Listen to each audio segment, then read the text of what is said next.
Afternoon. We have our usual lineup of agency officials here today with me. Chip Klein is going to speak in just a moment. He, of course, is chairman of the CPRA, but he'll talk about coastal flooding. We have Secretary of Department of Transportation and Development, Sean Wilson, who will speak in a little bit on roadways.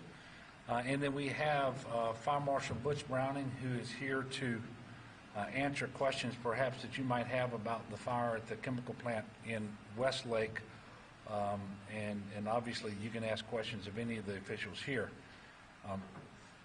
First of all, it is clear that we did not sustain and suffer the absolute catastrophic damage that we thought was likely based on the forecast we had last night.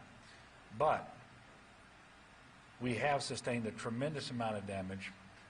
We have thousands and thousands of our fellow citizens whose lives are upside down because their businesses and or their homes have been damaged.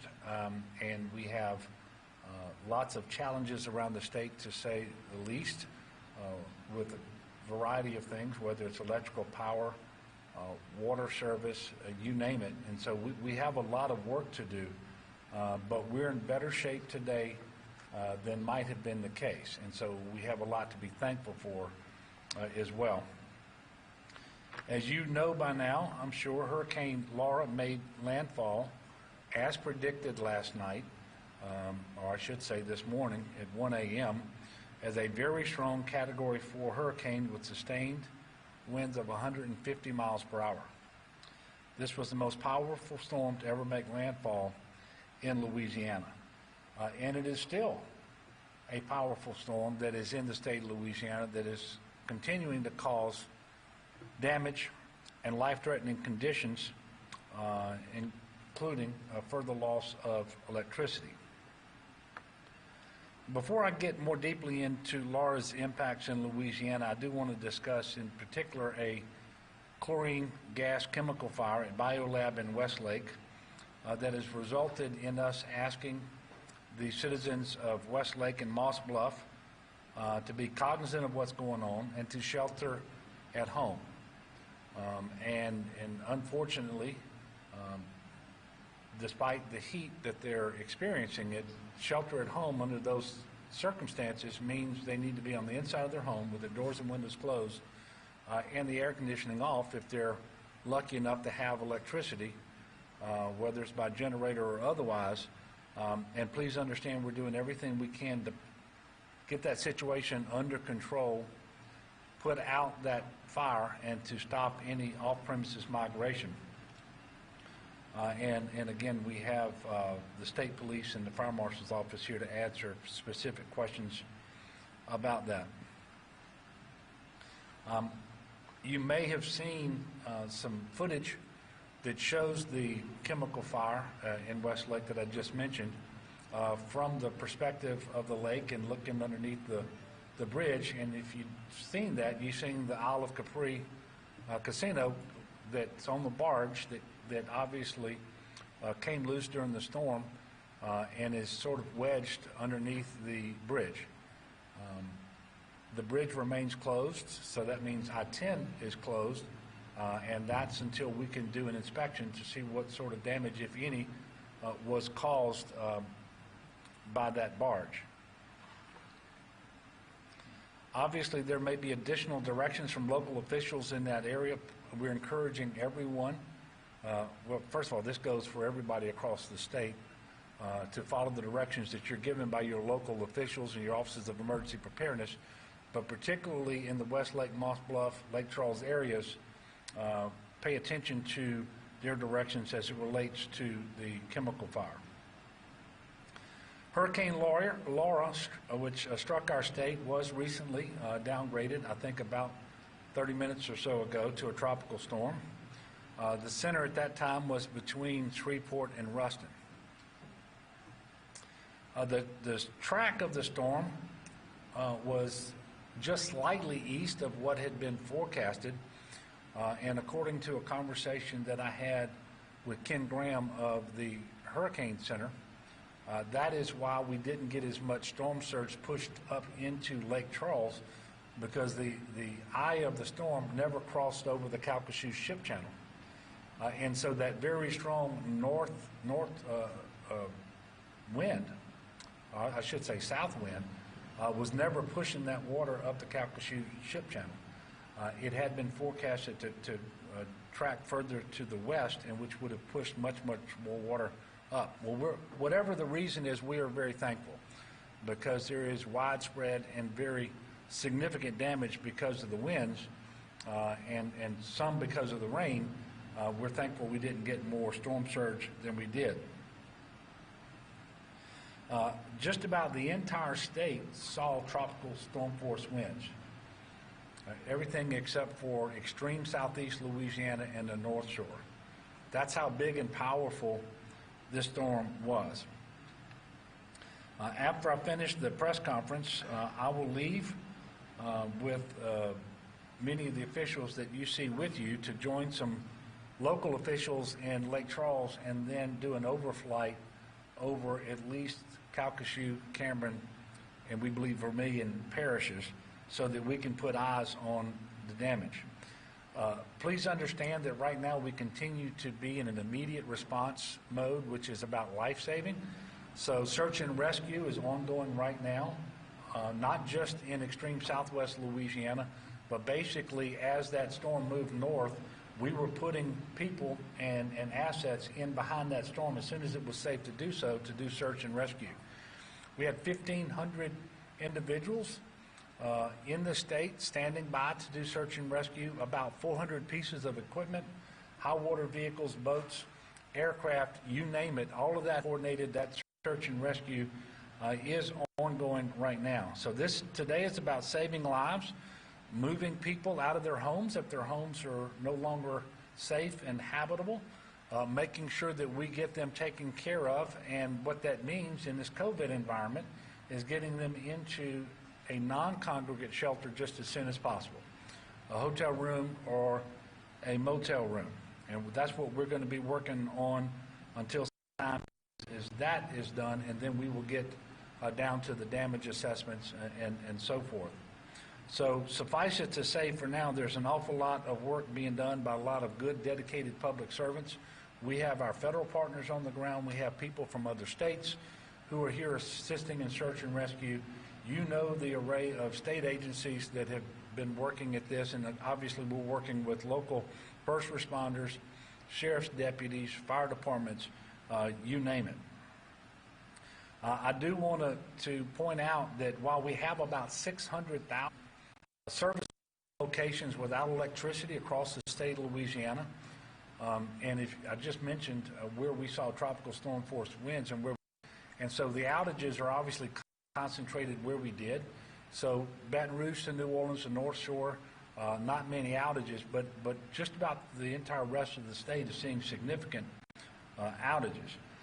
The good news is we had more line crews pre-positioned in Louisiana ahead of landfall than ever before. But that is not to say that restoration of power is going to be done very quickly, because we believe there was tremendous damage done to the power infrastructure.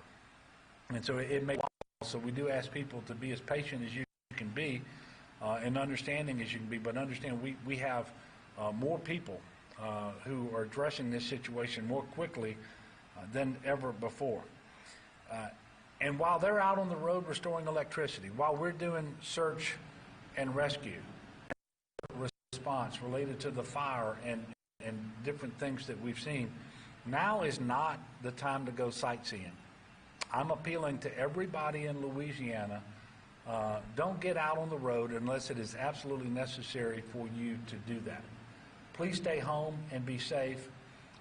We still have an awful lot of places where trees are down across the road, where electrical lines are down across the road and so forth, and we need to be moving our response vehicles to where they are needed.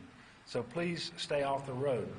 And speaking of roads and some that you can't get on even if you wanted to, I'm going to ask Dr. Sean Wilson to come now and give an update on the roads and highways of Louisiana.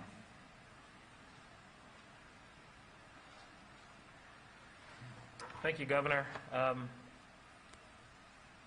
Good afternoon, good morning.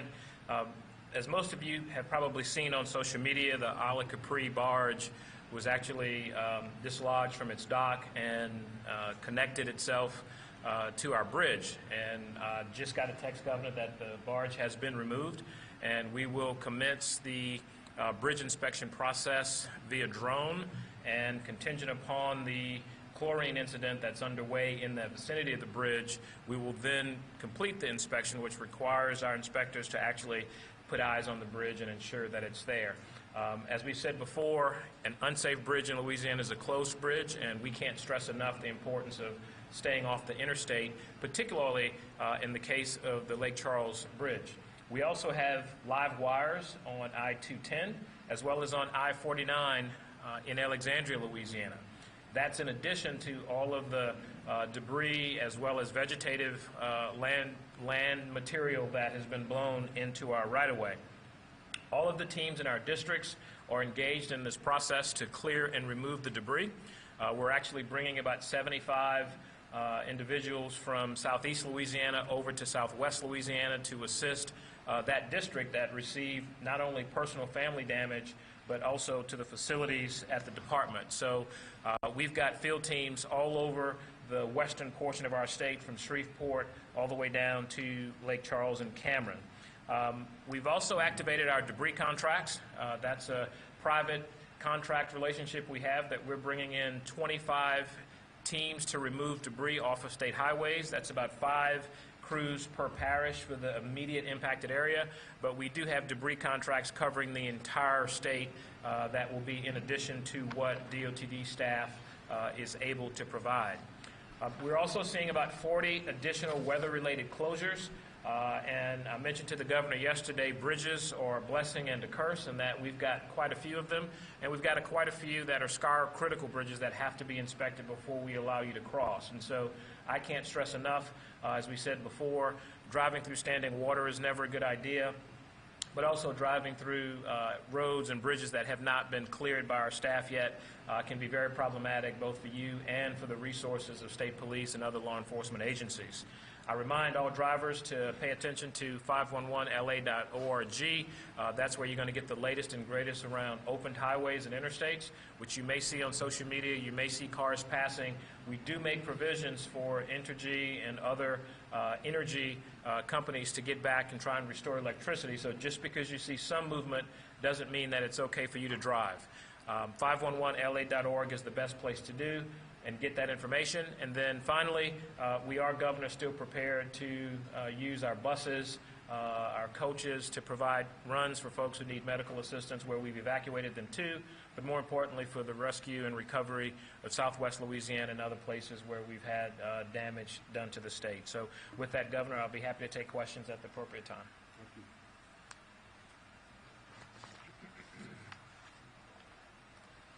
Thank you, Sean. There are a couple of silver linings this morning that I think we can all be grateful for. The first is that the storm surge did not materialize to the degree that had been forecasted. Now look, 9 to 12 feet of storm surge is still a lot of storm surge. And we had some gauges in Cameron Parish that actually failed after registering 12 feet. And so we think that there were some values higher than 12, probably none higher than 15 feet. But that's a lot of storm surge, but it's not the 20 feet that we were told. And then not only was that not the initial surge that came upon the coast, the storm never tracked west across the ship channel. All of those things helped tremendously. So the water damage was less than anticipated. Hopefully that means the homes that were damaged can be made habitable and safe and secure much more quickly and cheaply than would otherwise be the case, and people don't have to shelter at all in some cases, or won't have to shelter for very long.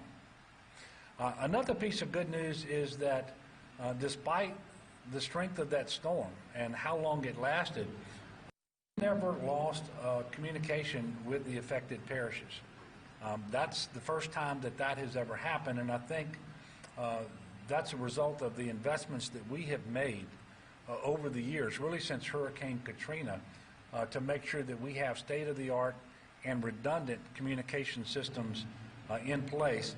And it also made it much, not just easier, but faster for us to discuss what was going on in the affected parishes and begin assessing their needs and directing the assistance just as soon as it was safe to do that. Now look, we've talked about how blessed we've been, and we have been in the grand scheme of things, but we have learned of 4 deaths in Louisiana caused by this storm. All were related to trees falling on residences, which is in line with this being a major wind event, and none of them were in extreme southwest Louisiana. The 4 fatalities that I'm aware of happened in Vernon, Jackson, and Acadia parishes.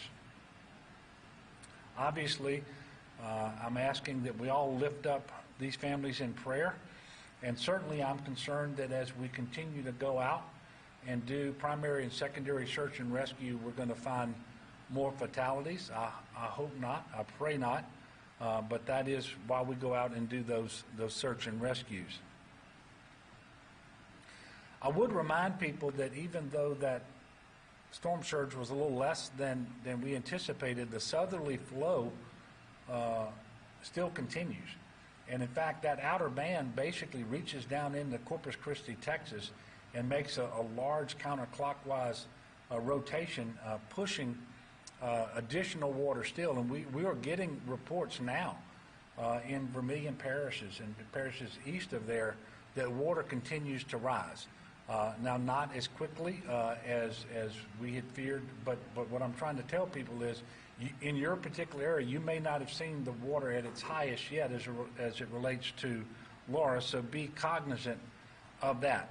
But with more information on coastal water levels and what we're going to do to de-water where we can and need to, I'm going to ask Chip Klein of the CPRA to come up and address you, and on the back side of that, I'll come finish the prepared remarks, and then we'll all take your questions.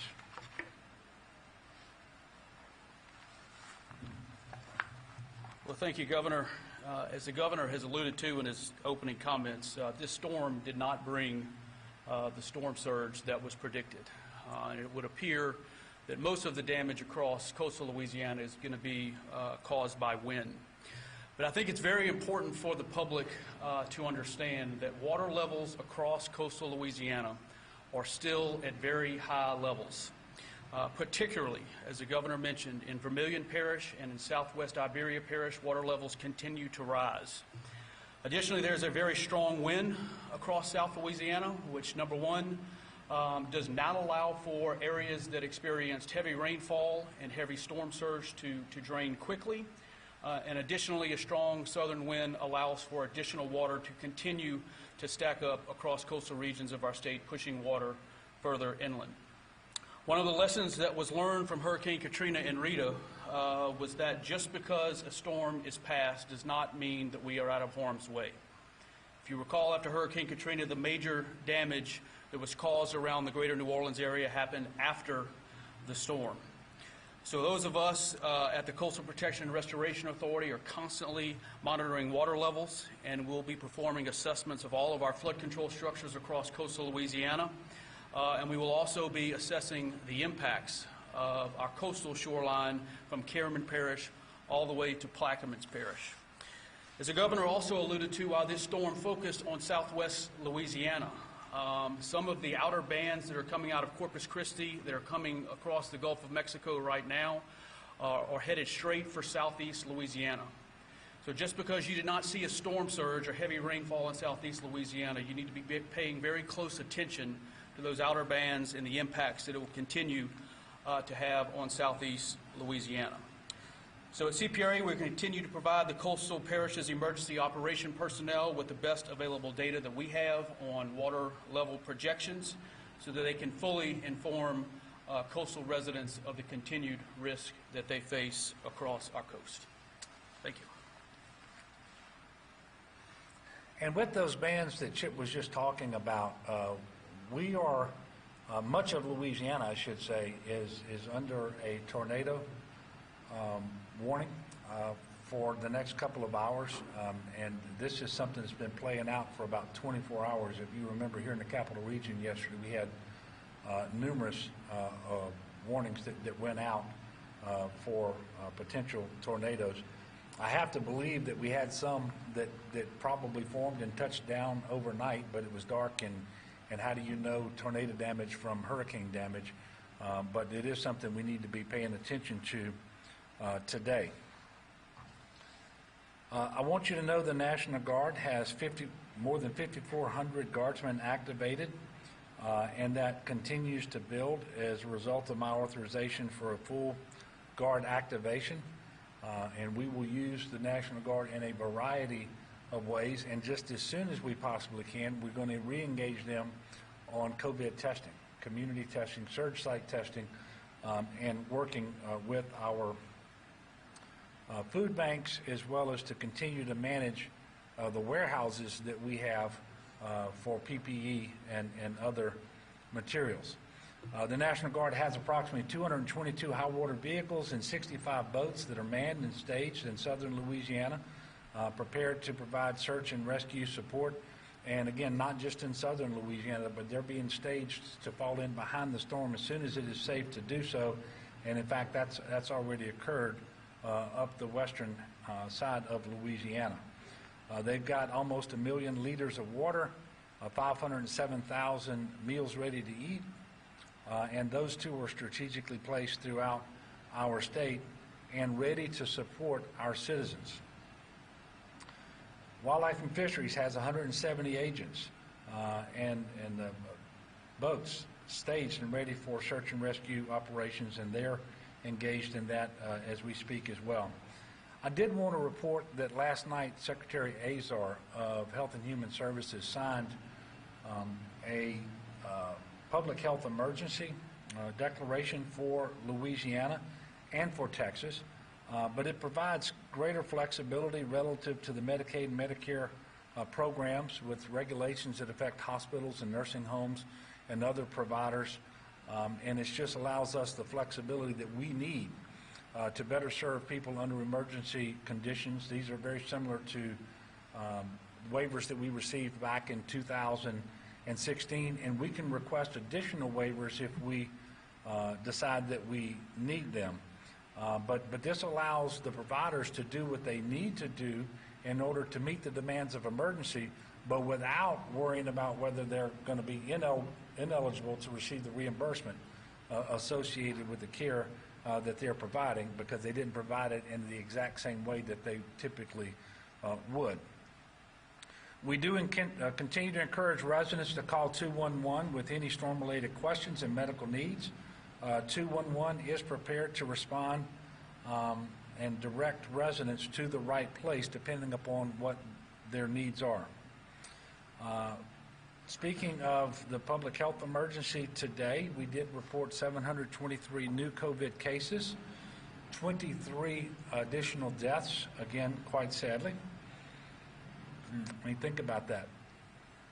We don't know the death total from the storm, but thus far it's 4. Today alone, 23 related to COVID. So that should underscore what we all know, but maybe lost sight of because of the hurricane, that we are still in a COVID environment. And we need people to play their role, make sure that they're wearing their masks, social distancing, washing their hands frequently, staying home when you're sick. And all of that becomes more complicated when you're trying to recover from, respond to a storm. The good news is that hospitalizations across the state related to COVID-19 continue to decline today, and we're very thankful for that.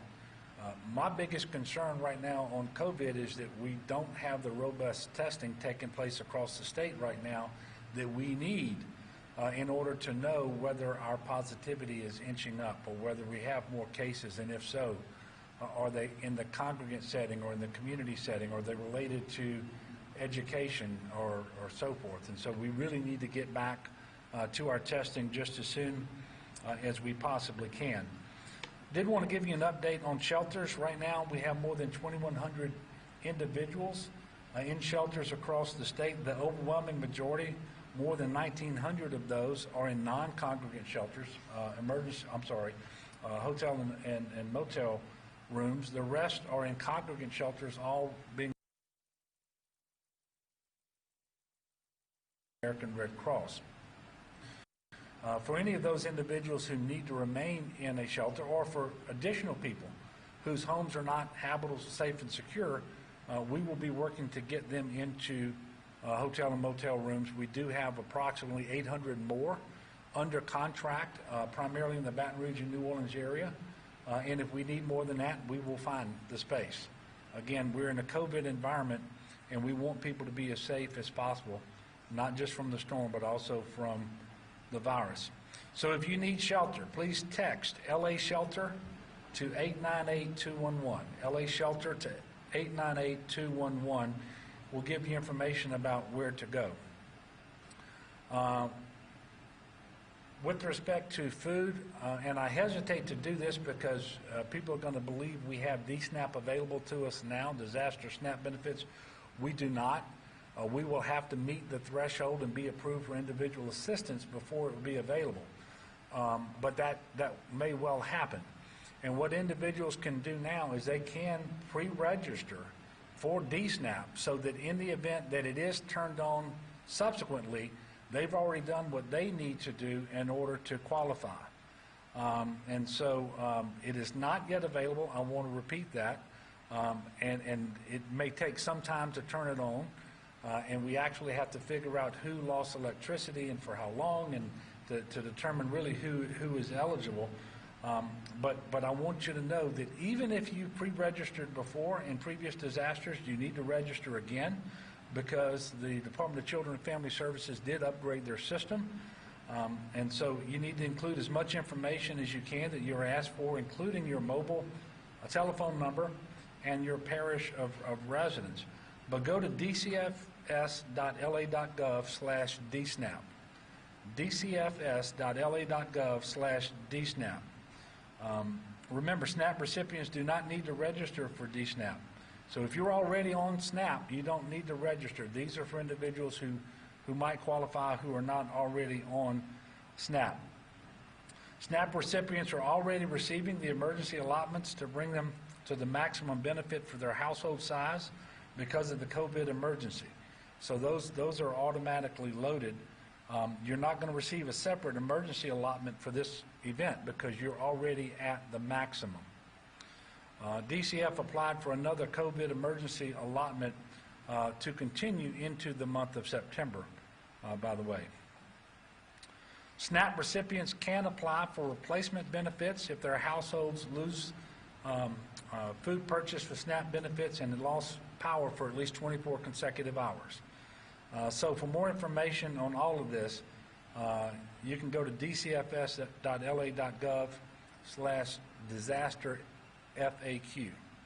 And before I take questions, I did want to point out that this morning, the Louisiana Workforce Commission, while simultaneously working to respond to this natural disaster, was able to run the remaining 25% of those cases, those transactions related to individuals eligible for additional unemployment federal enhanced benefits that are being funded through FEMA.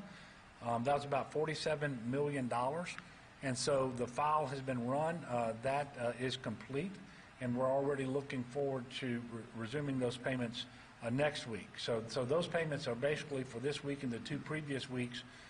And now we're caught up with those payments, and we'll start next week in order to continue with those weekly benefits. Tomorrow we anticipate doing a media briefing in the early afternoon. We'll let you know the exact time.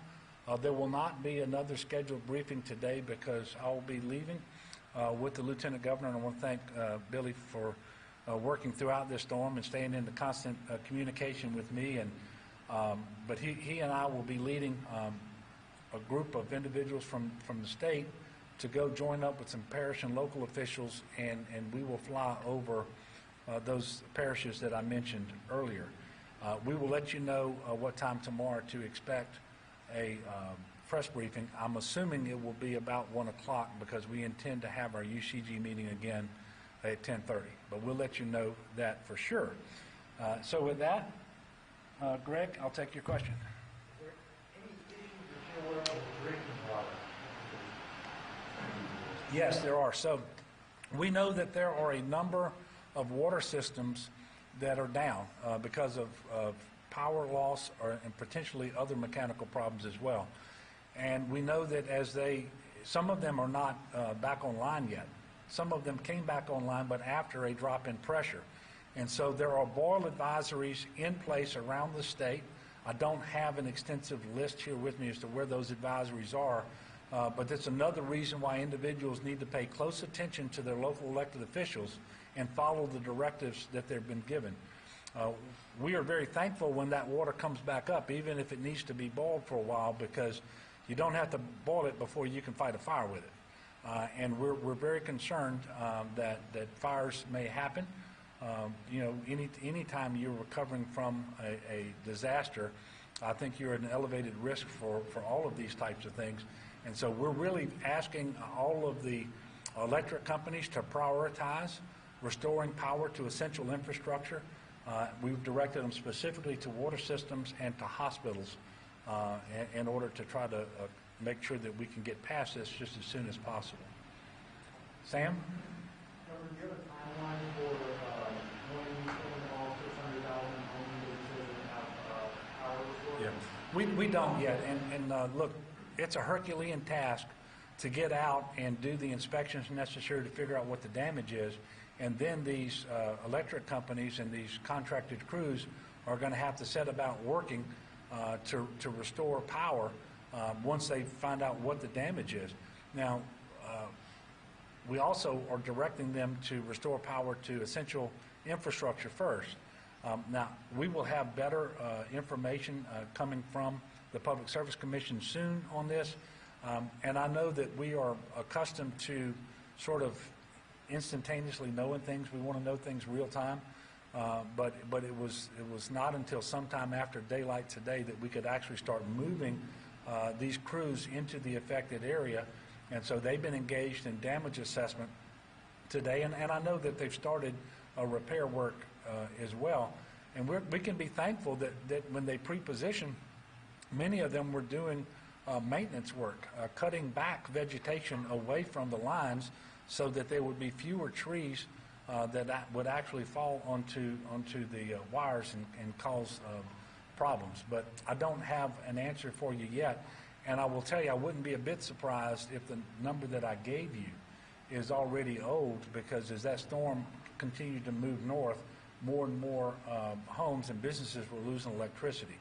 So it was about 600,000 when I left GOSEP to come over here. I wouldn't be a bit surprised if it's north of that now. Yes, ma'am. Governor, you often talk about being a good neighbor. What kind of discussions are you having with other states as far as collaborating on resources? First of all, I will tell you, I have been very gratified by the outreach that I've had from our neighbors. I've talked to Governor Abbott in Texas. I've talked to Governor Hutchinson in Arkansas and Governor Reeves in Mississippi, all of whom have offered their support. And, you know, it's just what we do for one another. And when the offer of support came from Texas, that was despite the fact that there was some impact from the storm in Texas. And when it came from Governor Hutchinson in Arkansas, he knew that when this storm exited Louisiana, it would be in Arkansas. So that's what we do. And I will tell you, it really is very helpful, because while we all have tremendous agencies and competent people, the capabilities are different, especially as it relates to the National Guard, because not every National Guard unit is the same. So, for example, we don't have a single Chinook helicopter, and if we need Chinooks, we can get them from Mississippi. So it's been gratifying, and I will tell you, at this point, we haven't had the need to ask them for assistance. But if we do have the need, we will call them directly, and we'll put out the EMAC request, which is the formal request that we make, so that they can be reimbursed by FEMA for the cost of the assistance that they do provide us. But it's a great question, and it is an example of being a good neighbor And by the way, it's still important for Louisianans to be good neighbors to one another. And it's a little different in a COVID environment. It's doing all the things you would normally do, but doing it from 6 feet away while wearing a mask and washing your hands frequently. Yes, sir. Greg? Governor, would the community, especially with the breaking the flood waters, just want to get back and finish their own damage, do they clear to do that? No. We have a lot of roads that continue to be closed, and not just because we want them closed, because they're unsafe. They have debris strewn across them. They have down power lines. We've got bridges that we haven't inspected and so forth. And so we're going to ask people to be patient, and they're going to have a hard time getting back in. Let me tell you, we knew several hours ago about this fire in Westlake. And they had to work extremely hard trying to figure out how they were going to get close enough to that facility in order to fight the fire because of all of the obstructions and live power lines that were down in that vicinity. And these are firefighters. These are professionals with much more equipment than individual residents are going to have. And so we do need to be patient, and as roads open, you can go to 511 LA. What is it, Sean? 511LA.org. That's it. 511LA.org, and you can see real time what those closures are. But again, the more people on the road today, the harder it's going to be to get the first responders, the search and rescue, the power restoration crews, all of those assets and personnel to where they need to be. Yes, sir. Sam? Yeah, on the chlorine gas fire, to confirm that this is chlorine gas that's burning into the air, is that right? And also, do you know how this happened, how long it might take to put out? Yeah, I'm going to see if Butch or Colonel Reeves want to come and talk. We don't know everything there is to know about it. We have some assumptions, and quite often we don't air assumptions until the investigation is complete. But we know it's a serious situation, and I'm going to ask our folks from public safety to come up and give the best information that they have. Hey, good afternoon. Yeah, BioLab is a manufacturer of pool chlorine products. At some time during the weather event last night, an undetermined amount of the product began to react and decompose, and the cause of this is still under investigation. As this type of chlorine begins to decompose, it generates heat, and it began to burn, releasing chlorine gas into the atmosphere. A small crew from the BioLab made several unsuccessful attempts to extinguish the flames, and at that time, sometime around 10 o'clock or just before this morning, BioLab contacted state police to respond to the scene, and upon our arrival, we immediately issued a shelter-in-place order for the residents nearby in the town of Westlake. So BioLab is working with local and state officials, to include fire departments, the state fire marshal, DEQ, and state police, and some local fire departments from around the area, and to extinguish the fire and also to monitor the air quality. It is still going on. I do not have a timeline for that. That's still under investigation. We believe that it began sometime during the course of the storm. Can you tell us a little bit more about the health risks associated with the fire? Well, like I said, the chlorine gas was released into the atmosphere, but we're working with DEQ and some of those to monitor those risks, and right now we're at a stable point with it. So the gas is no longer being released? I'm going to let the chief speak to that because he probably has a better perspective on that part than I do. Yeah, I mean, so specifically, I mean, the standard procedure when you have this, state police hazmat takes command of that, and there's a litany of things that need to be done. So immediately the Department of Environmental Quality responded. They started monitoring, and they're continuing to monitor. What they have found is no low-level detection of chlorine off-site, which meant where people walk and where people gather, which is a good thing. The cloud, the plume, as it goes in the air and moves out, there is chlorine in that, obviously, but those chemicals are falling in the lake, which is the right place for it because it dilutes the chlorine. So the off-site impact we don't believe is endangering anyone, but the standard procedure was the immediate shelter in place, and that was the action the state took. Rather than leak, rather than send them all away. Exactly. Sorry, to review about the chlorine is falling into the lake, and that's why it's not getting out into the air. Well, it's a plume that's wind-driven. So as the plume goes up, it goes down.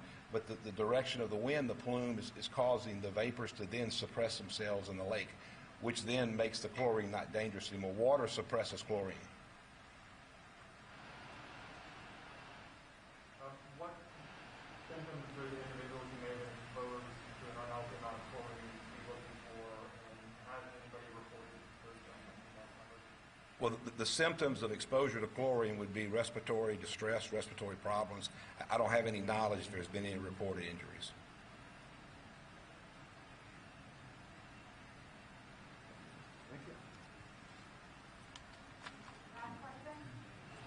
Thank you, Colonel Reeves and Fire Marshal Browning. Yes, sir. Governor, you talked, those last time you talked to the president, and word from the Republican Party, he's going to visit Louisiana this weekend. Do you have knowledge of this from the president? I have not heard anything about a visit. Obviously, we'll welcome the president anytime he wants to come. We're going to need substantial federal assistance going forward, and I think that that's always a good thing to have the decision maker on the ground to see for himself what the damage is, and so that we can express what the needs are as well. Again, especially in a COVID environment, and also because we still have a lot of hurricane season ahead of us, and there are still storms that are entering the Atlantic. I had an opportunity to speak with the president about 12:15 this morning, so shortly after midnight. He and I had a conversation. He let me know that he had directed all of the federal agencies to be leaning as far forward as possible and responding to our state and as needs developed.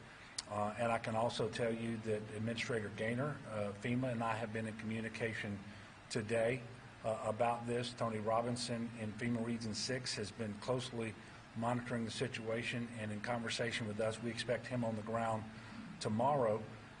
But yesterday I had an opportunity to speak with Chad Wolf, who is the acting Secretary of Homeland Security, also Secretary Wilbur Ross of Commerce Department, and other federal officials. So we appreciate the attention that they've been showing Louisiana, the assistance that they're providing, and we want to assure them that we're going to be calling upon them in the future as well. Look, I want to thank you all for continuing to cover this. And again, we did not have the worst case scenario develop. We should all be thankful for that. And you know that I ask the people who are faithful to pray and to ask for blessings, and when we get them, we need to offer a prayer of thanksgiving too. So I'm asking the people of Louisiana to do that. But there are still thousands and thousands of families whose lives are not right side up today, either because their businesses have been destroyed, their homes have been damaged, they may be in a shelter, and we know that at least 4 families have lost a loved one. So let's lift them up in prayer. Let's understand we have a lot of work to do. This is very much a marathon. It is not a sprint. And I do want to remind people, it is quite often the case that it is the cleanup that causes people to seriously injure themselves or to do something that causes them to be killed in an accident. Whether it's a power line, a chainsaw, an automobile, whatever it is, we're asking people to be extremely careful out there. Don't do something you're not qualified to do, and we're asking people to be patient. Don't go out sightseeing. That's another way to be a good neighbor right now. So thank you all very much. We're going to head to Southwest Louisiana now, and we'll be back with you all tomorrow at about 1 o'clock, I believe. Thank you. Patient work by the gardening team to get to its spectacular peak, a dazzling array of exotic and native shrubs and perennials.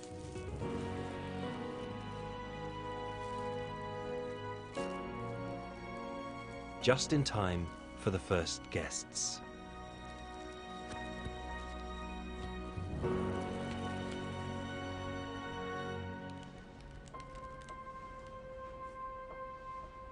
even though it's so stressful and there's a lot of pressure on us, we enjoy it because at 2:30 on a garden party day, the garden's looking wonderful. It's looking especially beautiful, and it's something to be proud of.